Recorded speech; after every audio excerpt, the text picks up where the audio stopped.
Puji Tuhan, salam sejahtera di dalam kasih Tuhan Yesus Kristus kepada seluruh keluarga besar GPDI Ersyadai. Kita akan menggunakan terus pembaharuan di dalam menggunakan 365 hari untuk memperbaharui, untuk membawa kita lebih dekat kepada Tuhan. Bacaan kita hari ini terdapat di dalam Injil Lukas pasal yang ke-21 ayat 1 sampai ayat 4. Demikian bunyi firman Tuhan. Persembahan seorang janda miskin. Ketika Yesus mengangkat mukanya, ia melihat orang-orang kaya memasukkan persembahan mereka ke dalam peti persembahan. Ia melihat juga seorang janda miskin memasukkan 2 peser ke dalam peti itu. Lalu ia berkata, "Aku berkata kepadamu, sesungguhnya janda miskin ini memberi lebih banyak daripada seorang itu, sebab mereka semua memberi persembahan dari kelimpahannya. Tetapi janda ini memberi dari kekurangannya, bahkan ia memberi seluruh nafkahnya." Saya beri tema firman Tuhan, ironi. Kata ironi ini berasal dari bahasa Yunani yang artinya ironia. Artinya adalah majas yang mengungkapkan sindiran halus. Dalam literatur, ironi sering digunakan untuk menekankan suatu hal yang ingin diutarakan oleh penulis agar pesan yang ingin disampaikan itu menjadi lebih kuat. Dalam bagian ini, Yesus menggunakan ironi untuk menggambarkan situasi yang menyedihkan sekaligus memalukan.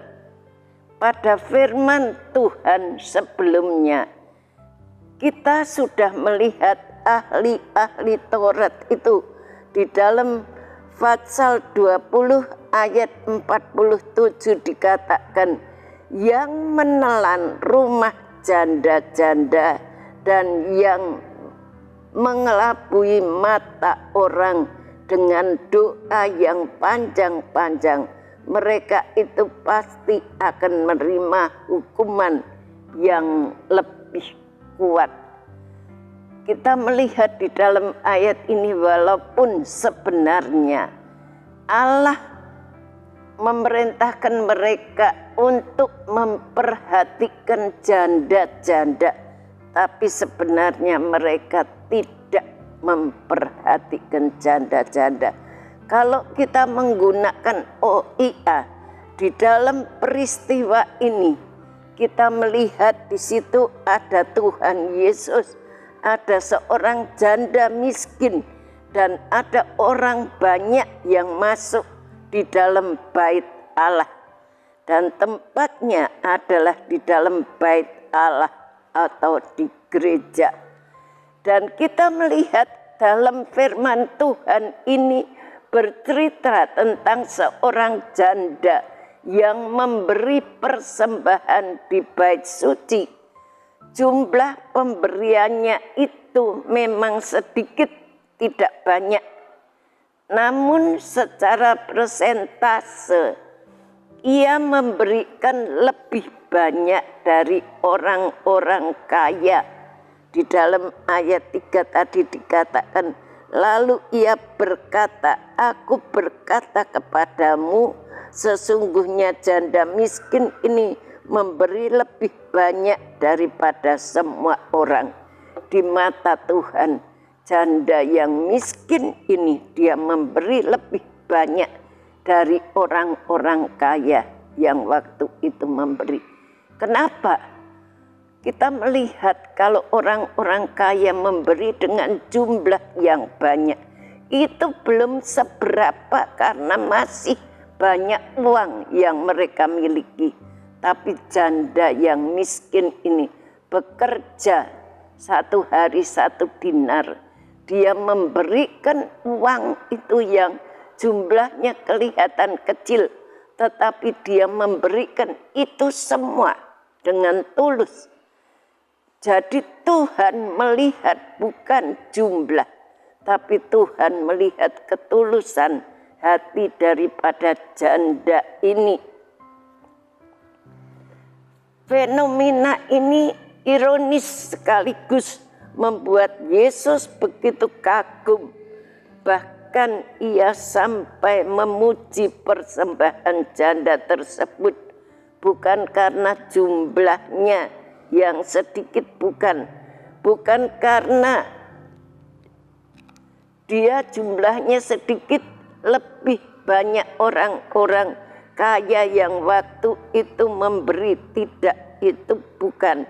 Firman Tuhan menunjukkan bahwa memberi walaupun sedang dalam kondisi yang lemah, dalam kondisi yang sangat kurang, itu sangat menyenangkan hati Tuhan. Di dalam ayat 4 dikatakan, sebab mereka semua memberi persembahannya dari kelimpahannya, tapi janda itu memberi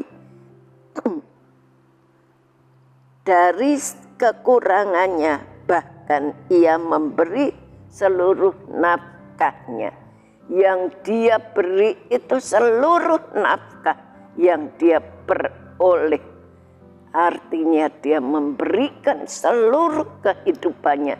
Di dalam Roma 12 ayat 1 dikatakan, persembahkanlah tubuhmu menjadi persembahan yang hidup, kudus, dan yang berkenan kepada Tuhan. Itu adalah ibadah kita yang sejati. Allah menghendaki supaya kita memberikan dengan sukacita, dengan ketulusan. Dan itu adalah interpretasinya Tuhan. Allah menghendaki kita memberikan dengan ketulusan hati kita, dengan sukacita, bukan karena terpaksa. Orang-orang kaya itu memberi dengan uang yang jumlahnya banyak, tapi di rumah mereka masih punya banyak simpanan yang luar biasa. Tapi janda ini dia memberikan hanya nafkah yang dia peroleh pada hari itu, dia berikan untuk mempersembahkan korban untuk kemuliaan nama Tuhan. Kesulitan bukan alasan bagi seseorang untuk tidak memberi. Justru memberi dalam kekurangan merupakan perwujudan kasih yang besar. Tuhan ingin kita meneladani janda yang miskin, yang memberi tanpa dipengaruhi oleh kondisi dan kesulitan. Jadi Tuhan tuh ingin kita orang-orang percaya memberi tanpa dipengaruhi oleh kondisi atau keadaan yang sulit. Mungkin ini terlihat bodoh bagi dunia. Justru firman Tuhan ini menunjukkan betapa Yesus melihat, menghargai, bahkan mengagumi tindakan seperti itu. Artinya pengalaman serba kurang itu tidak menyurutkan perbuatan baik seseorang. Dalam keadaan kekurangan sekalipun, kalau kita mau melakukan segala yang terbaik, Tuhan tidak tinggalkan. Dan secara manusia kelihatan itu bodoh bagi dunia, itu bodoh. Menunjukkan bahwa menghargai bahkan mengagumi tindakan seperti itu. Artinya Tuhan mengagumi pengalaman serba kurang, tidak boleh menyurutkan perbuatan baik seseorang. Dan sekarang kita hidup dalam budaya gaya hidup mewah, keadaan yang membentuk kita menjadi egois sehingga sulit untuk belajar memberi. Kalaupun memikirkan orang lain, itu pun demi keuntungan sendiri. Banyak manusia melakukan hal itu. Itu sungguh ironis yang menyedihkan. Seharusnya kehidupan seorang Kristen meneladani janda yang miskin itu, yang menjungkir balikkan sistem nilai dunia yang tanpa kasih dan mengasihi sekalipun dalam kondisi sulit. Tuhan ingin aplikasinya, Tuhan ingin kita orang-orang percaya di dalam kita melihat keadaan orang yang dalam keadaan kekurangan. Kita memberikan, mungkin kita pas-pasan, tapi itu akan dipakai kita sendiri. Tapi kalau kita melihat orang lain lebih perlu, kita berikan itu. Itu yang Tuhan kehendaki. Cintai Tuhan terutama sesama manusia, baru diri kita sendiri. Terima kasih telah mendengarkan renungan 79. Bagi Bapak Ibu Saudara sekalian yang ingin didoakan untuk pokok doa tertentu menceritakan kesaksian baik mujizat kesembuhan, pemulihan masalah keluarga dan lain-lain, dapat disalurkan melalui cas WhatsApp di nomor 081327420088. Mari kita berdoa. Bapa yang ada di dalam surga, terima kasih buat firman-Mu yang mengajarkan kepada kami untuk jadi seperti janda yang miskin itu, yang tidak memikirkan diri sendiri. Apa yang kami buat untuk Engkau Tuhan, biarlah kami boleh mengutamakan Engkau lebih dari segala-galanya Tuhan. Kami yakin seperti Engkau sudah memelihara janda miskin, Engkau juga akan memelihara seluruh keluarga besar GPDI El Shaddai. Jadikan kami anak-anak-Mu yang selalu belajar untuk mengikuti firman-Mu, apa yang Engkau kehendaki dalam hidup ini. Terima kasih Tuhan. Kami bersyukur kepadamu, memberkati multimedia yang dengan setia melayani kami. Semua pengorbanan mereka dalam usia yang masih muda, Tuhan kiranya Engkau memberkati, membalas mereka dengan limpah-limpah. Masa depan mereka, keperluan mereka, Engkau yang menyediakan dan mencukupi. Terima kasih. Segala pujian syukur kami naikkan kepadamu.